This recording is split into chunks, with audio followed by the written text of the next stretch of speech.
Hi friends, how are you. तो ये हमारे ऑप्टिक्स का lecture number 11।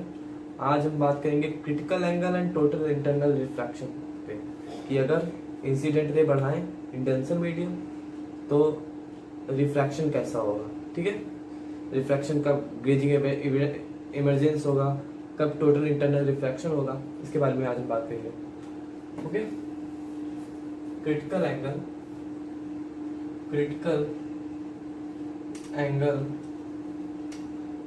And TIR total internal refraction. तो ये क्या है, देखो जैसे एक लाइन, ये मान लो डेंसर मीडियम है, ये मान लो लेयर मीडियम, नीचे डेंसर मीडियम, इंसिडेंट ऐसे भी नीचे डेंसर मीडियम से इंसिडेंट ऐसे बीच में नॉर्मल बनाया,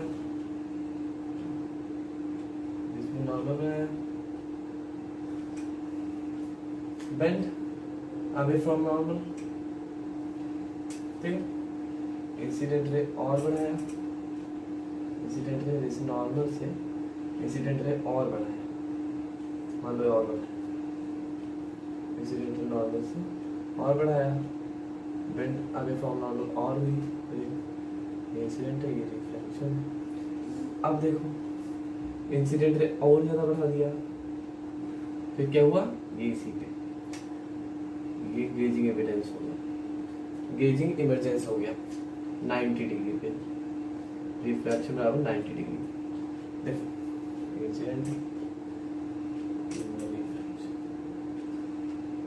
इंसिडेंट रे बढ़ाया, रिफ्रैक्शन हुआ, bend away from normal, refraction और बढ़ाया, इंसिडेंट और बढ़ाया, रिफ्रैक्शन और डाउन हुआ, इंसिडेंट रे और बढ़ाया, गेजिंग इमरजेंस। तो ये क्या होता है, इसे हम कहते हैं incident is equal to critical angle. इसे हम क्या कहते हैं, गेजिंग इमरजेंस। क्या होता है गेजिंग इमरजेंस, क्या होता है, एज इंसिडेंट रे बढ़ाने पे जो रिफ्रैक्शन हो 90 डिग्री हो जाए तो उसे हम क्या कहते हैं, गेजिंग एविडेंस। ओके, देखो ऐसे angle of incident in denser medium जिसके लिए एंगल ऑफ रिफ्रैक्शन उसको बढ़ाने पे जिसके लिए एंगल ऑफ रिफ्रैक्शन 90 डिग्री हो जाए, क्रिटिकल एंगल, इंसिडेंट एंगल को हम क्रिटिकल एंगल कहते हैं। ठीक है, ऐसा angle of incident in denser medium जिसके लिए एंगल ऑफ रिफ्रैक्शन 90 डिग्री हो जाए इन रेयर मीडियम, उसे हम बोलते हैं एंगल ऑफ इंसिडेंट को क्रिटिकल एंगल। ठीक है, क्रिटिकल इंसिडेंट बढ़ाया, गेजिंग एविडेंस, इसे हम गेजिंग एविडेंस 90 डिग्री। ठीक है, अब और देखो ये कब था, ये तब था जब incident smaller than critical angle. ठीक है, इंसिडेंट इक्वल टू क्रिटिकल, यहाँ पे तो रिफ्रैक्शन हो रहा था, जब क्रिटिकल एंगल बड़ा था इंसिडेंट। अब जब इक्वल हुआ तो गेजिंग इमरजेंस हुआ, अब और बढ़ाओ, देखो सरफेस इंसिडेंट रे और बढ़ाओ, इंसिडेंट रे और बढ़ाया, नॉर्मल बनाया। अब ये क्या, अब यहाँ पे क्या हुआ, refraction is stop and refraction is start. ये angle of incident, angle of refraction ऐसा है, और इंसिडेंट बढ़ाया, ये ऐसे हो गया। ठीक है, रिफ्लेक्शन, ये क्या हो, देखो रिफ्रैक्शन स्टॉप हो गया और रिफ्लेक्शन स्टार्ट हो गया यहाँ से। इसे हम कहते हैं TIR total internal reflection. Ray of light surface टकरा के बेंड हो जाए उसी डायरेक्शन में, उसी को हम कहते हैं TIR टोटल इंटरनल रिफ्लेक्शन, जहाँ पे इंसिडेंट और रिफ्लेक्शन इक्वल होता है, incident is equal to reflection. ये कब होता है, जब incident is greater than critical angle. ठीक है, देखो incident ray bend away from normal और बढ़ाया, incident ray bend away from normal और फिर और इंसिडेंट बढ़ाया, गेजिंग एविडेंस होगा, और इंसिडेंट बढ़ाया, TIR हो गया, टोटल इंटरनल रिफ्लेक्शन हो गया। ठीक है, अब देख लो इरेज कर रहा हूँ,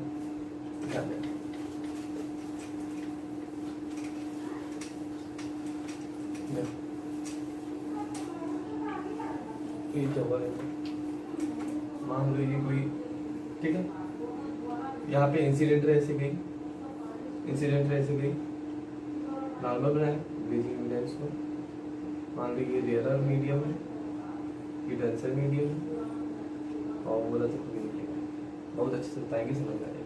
90 डिग्री रिफ्लेक्शन इज 90 डिग्री, ये इंसिडेंट है, incident is equal to critical angle, grazing emergence हो रहा है, ग्लेजिंग इमरजेंस हो रहा है, हमें स्नेल्स लॉ पता है, स्नेल्स लॉ, स्नेल्स लॉ में आता है, स्नेल्स लॉ लगाओ, इसे मान लो µ1 या फिर चाहे जो जिससे मान लो µ2, इधर का और इधर का sine of angle µ2 sine i is equal to µ1, इधर का sine of angle µ1 sine r, ठीक है, µ2 साइन आई साइन सी, ठीक है, sine c, µ1 sine 90 degree, µ2 sine c, µ1 sine 90 degree की वैल्यू 1, तो sine C is equal to µ1 upon µ2, देखो निकला है फॉर्मूला, µ1 क्या है, rarer, rarer upon denser, means देखो रेयरर अपॉन डेंसर, ये फॉर्मूला निकला है, sine C is equal to µ1 क्या है, रेयरर है, µ2 क्या है, डेंसर है, ठीक है, मींस छोटा है, रेयरर मींस छोटा, छोटा मीडियम, डेंसर बड़ा, डेंसर वाला बड़ा होगा, एक सी बात है। तो ये देखो एक बनी, देखो sine C is equal to छोटा वाला म्यू अपॉन बड़ा वाला mu, sine C is equal to छोटा वाला म्यू अपॉन बड़ा वाला mu, if rare medium is air, if rare medium of air then mu is equal to 1, तो ये डायरेक्ट अगर if rare medium is air then sine C is equal to, तो इसका reflective index 1 होता है, तो sine equal to 1 by mu, अगर air medium air है तो डायरेक्ट 1 बाई म्यू, ठीक है, तो sine C is equal to µ1 upon µ2 means rare upon denser, clear, erase कर रहा हूँ, नोट करो, इरेज कर रहा हूँ,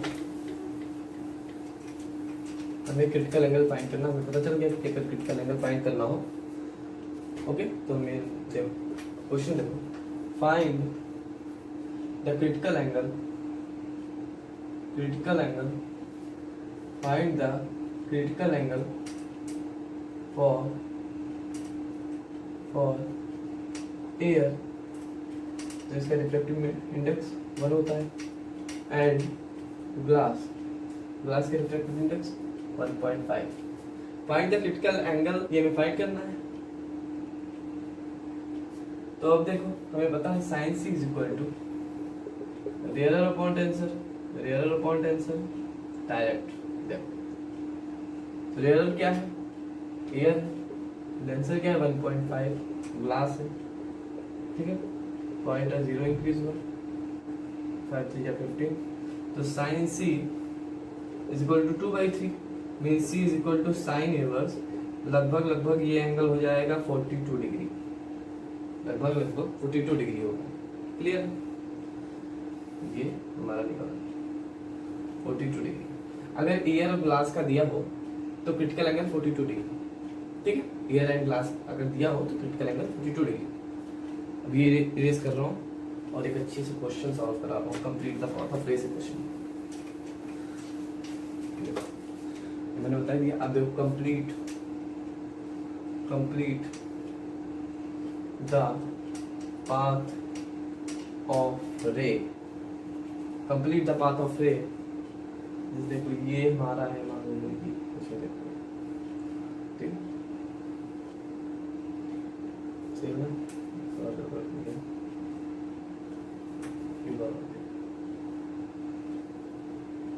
ठीक, मान लो complete the path of ray, मान लो ग्लास अंदर, ग्लास है, एयर, तो क्रिटिकल एंगल हमारा 42 डिग्री होगा, हमें पता है, मान ली एक ऐसे दी गई, एक रे ऑफ लाइट ऐसे गई, ठीक है, जो 42 डिग्री दिया हुआ है, तो सरफेस पे लाइट जब टकराती है तो नॉर्मल बनता है, ये इंसिडेंट तो है नहीं होता, नॉर्मल बनता है, सबको पता है।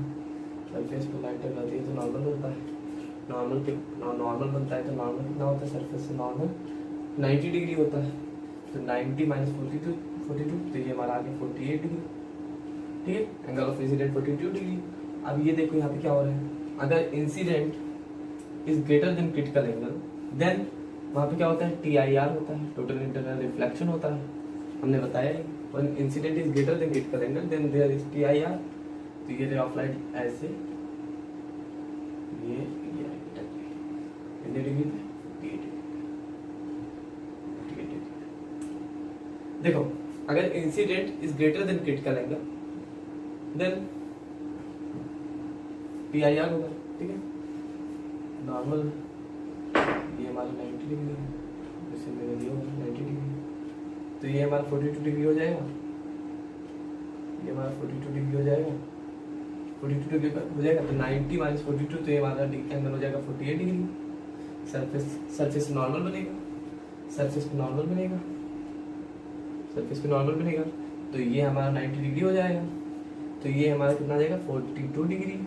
48 90 माइनस 48 तो 42 degree.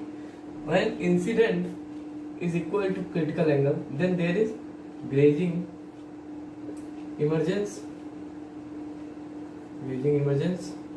When incident is equal to critical angle, then grazing emergence. ये grazing emergence हो जाएगा। ठीक है, ये ऑपरेटर से आ जाएगी, सीधी चली जाएगी 90 डिग्री की। क्लियर है? ठीक है, इरेज कर रहा हूँ।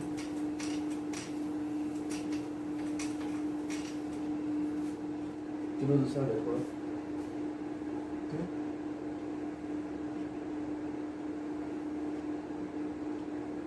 ठीक है, दूसरा देखो। मान लेंगे 45 डिग्री एंगल में, ये 45 डिग्री 90, तो ये हमारा 45 होगा। रे ऑफ लाइट ऐसे आई, रे ऑफ लाइट ऐसे आई 90 डिग्री पे गिरी। रे ऑफ लाइट मान लो ऐसे आ रही है। ठीक है, सीधी चली जाएगी, जिसका आई थी वैसे मैसेज प्रोजेक्ट जीरो होता है, पता है। परपेंडिकुलर अगर रेस गिरा हो तो जैसे आई थी वैसे लौट जाएगा। ठीक है, एंगल ऑफ इंसिडेंट भी जीरो, एंगल ऑफ रिफ्रैक्शन भी जीरो। ठीक है, क्लियर। सरफेस पे नॉर्मल बनेगा। पहले इधर देखो, ये 45 ये 90, तो ये हमारा आएगा 45। सरफेस पे नॉर्मल बना, सरफेस पे नॉर्मल बना, या नॉर्मल सरफेस पे नॉर्मल बनाओ 90 डिग्री। सरफेस नॉर्मल का जो एंगल होता है 90 डिग्री होता है। ये 90 माइनस 45 डिग्री हमारा 45 हो गया, 45 डिग्री हो गया। तो यहाँ पे देखो, यहाँ पे भी TIR होगा, टोटल इंटरनल रिफ्लेक्शन। यहाँ पे भी TIR होगा, हमारा ऐसे आएगा। ये 45, तुम्हारा ये एंगल भी 45। ठीक है, तो ये हमारा पक्का 45, ये हमारा पक्का 90 डिग्री होगा। ये हमें इतना पता है, हमारा पक्का 90 डिग्री होगा। ठीक है, इतना क्लियर है। देखो सरफेस पे एक परपेंडिकुलर रे हमने गिराया, एंगल ऑफ इंसिडेंट भी जीरो, एंगल ऑफ रिफ्लेक्शन भी जीरो, 90 माइनस 45 डिग्री। सरफेस पे नॉर्मल बनाया 45 आया, तो ये 55 90, तो ये जाहिर सी बात है 90 डिग्री होगा। 90 डिग्री मैं ऐसे नहीं गिरा सकते कि ऐसे रे ऑफ लाइट आई ऐसे ही तो ऐसे गिरा देंगे, या फिर जैसे ही तो ऐसे गिराएंगे। क्लियर, 90 डिग्री तो हमें दिया हुआ। ठीक है, इतना नोट कर, नेक्स्ट बता रहा हूँ। देखो ये भी बहुत इजी है, समझ लो बस। ठीक है, मान लीजिए ये हमारा 30 डिग्री है, ये हमारा 90, ये तो -t होगा। मान लो परपेंडिकुलर है ऐसे लाते हैं, परपेंडिकुलर है जिसको कहते हैं तो 90 डिग्री लाते हैं। ठीक है, यहाँ पे ये 90, यहाँ पे ये 90, ये 30, फिर ये हमारा एंगल 60। सरफेस पे बनेगा नॉर्मल, नॉर्मल बनाते हैं 90 डिग्री। सरफेस और नॉर्मल के बीच की जो एंगल होते हैं 90 डिग्री होता है। तो ये हमारा हो गया 30 डिग्री, 30 डिग्री। अब देखो, when incident is smaller than critical angle, when critical angle is greater than incident, then refraction देखो पहले देख लो, यहाँ पे कुछ नहीं, बार बार बताते हैं ग्लास बार और बार मान लो एयर, ठीक है। तो इसका मतलब क्रिटिकल एंगल 42 डिग्री है। तो अब ये राइट ऐसे जा रही, ऐसे जाना चाह रही थी, बेंड कैसे हुई, ऐसे नहीं, ऐसे bend away from normal, bend away from normal, ये हमारा रिफ्रैक्शन, ये हमें बताना है, ठीक है। स्नेल्स लॉ हमें पता है, हमें रिफ्रैक्टिव इंडेक्स ऑफ ग्लास दिया हुआ है, इधर लिख लो सी बराबर 42, हमें दिया हुआ पता है, हमें स्नेल्स लॉ पता है, refractive index of glass sin 30 degree is equal to refractive index of air sin r plus another 3/2 into sin 30 का मान 1/2 is equal to refractive index of air 1 into sin r, then sin r is equal to 3/4, then ये करीब करीब होगा r is equal to sin inverse, जल लग रहा है, r is equal to sin inverse 3/4, करीब करीब 49 डिग्री के आसपास, करीब करीब 49 डिग्री के आसपास बनेगा। जो ये हमारा रिफ्रैक्शन होगा करीब करीब 49 डिग्री के आसपास होगा। साइन आर देखो, refractive index of glass sine 30 degree, देखो इधर का रिफ्रैक्टिव इंडेक्स, इधर का साइन ऑफ एंगल, इधर का रिफ्रैक्टिव इंडेक्स, उधर का साइन ऑफ एंगल हमें फाइंड करना था। हमने रिफ्रैक्टिव इंडेक्स ऑफ ग्लास में पता है 3/2 होता है, 1.5 into 1/2 sine r equal to 3/4, then ये साइन इनवर्स 3/4 49 डिग्री, करीब करीब 49 डिग्री के आसपास। क्लियर है, इतना नोट कर लो। चलो स्टार्ट करते हैं दूसरा क्वेश्चन, थोड़ा इतना इंटरेस्टिंग क्वेश्चन लेंगे।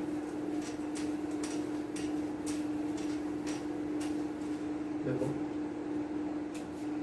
फाइंड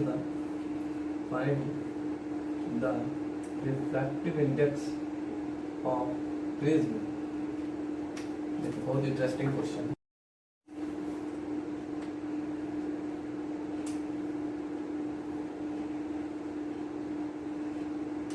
थोड़ा सा मान लो ये कोई प्रिज्म जिसका एंगल इक्विलेटरल है 60 डिग्री, 60 डिग्री, सब 60 डिग्री है, और बाहर क्या है लिक्विड है, बाहर क्या है लिक्विड है, बाहर लिक्विड, बाहर लिक्विड भरा हुआ है जिसका हमें रिफ्रैक्टिव मीडियम,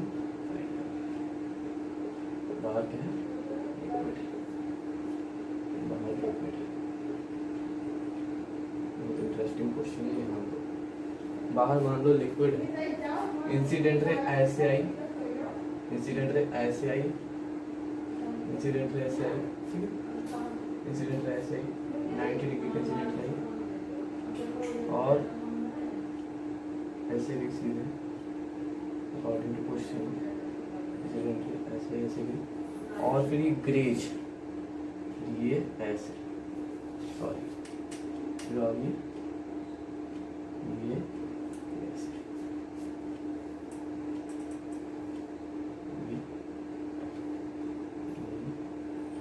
ग्रेज कर, तुम्हें पता है क्या हो रहा है, ग्रेजिंग एविडेंस हो रहा है।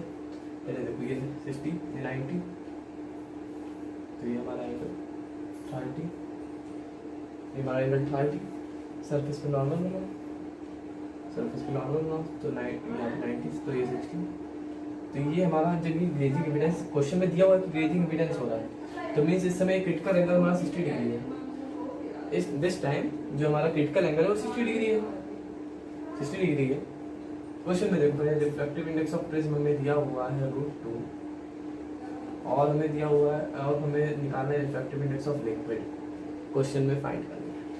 ये हमारा हमें क्वेश्चन में दिया हुआ है कि ग्रेजिंग एविडेंस हो रहा है, मीन्स जिस टाइम यहाँ पे जो क्रिटिकल एंगल है वो 60 डिग्री है, 60 डिग्री ग्रेविटी एविडेंस हो रहा है 60 डिग्री, तो मीन्स यहाँ पे सरफेस में नॉर्मल हो रहा है, तो जो रिफ्रैक्शन है वो हमारा 90 डिग्री है, जो रिफ्रैक्शन है हमारा 90 डिग्री है, थोड़ा सा इरेज कर दो इसे, जो रिफ्रैक्शन है हमारा 90 डिग्री है। अब चाहो तो स्नेल्स लॉ लगा दो, स्नेल्स लॉ से फाइंड हो जाएगा। तो क्या हुआ, refractive index of prism sin 60 degree is equal to refractive index of liquid sin 90 degree, ठीक है। Refractive index of prism sin 60 degree, refractive index of liquid sin 90 degree, refraction 90 degree. तो क्या हुआ, √2 into √3/2 साइन 60 डिग्री की value कितनी होती है, √3/2 is equal to refractive index of liquid 1। तो ये कितना हुआ, refractive index of liquid is equal to √3/2। Find हो गया, रिफ्रैक्टिव इंडेक्स ऑफ लिक्विड कितना है, √3/2। हम इससे चाहे तो इससे भी सॉल्व कर सकते हैं, sine C is equal to rare upon denser, इसे भी सॉल्व कर सकते हैं, रेयर अपॉन डेंसर पे वैल्यू पुट कर दो डायरेक्ट आ जाएगा।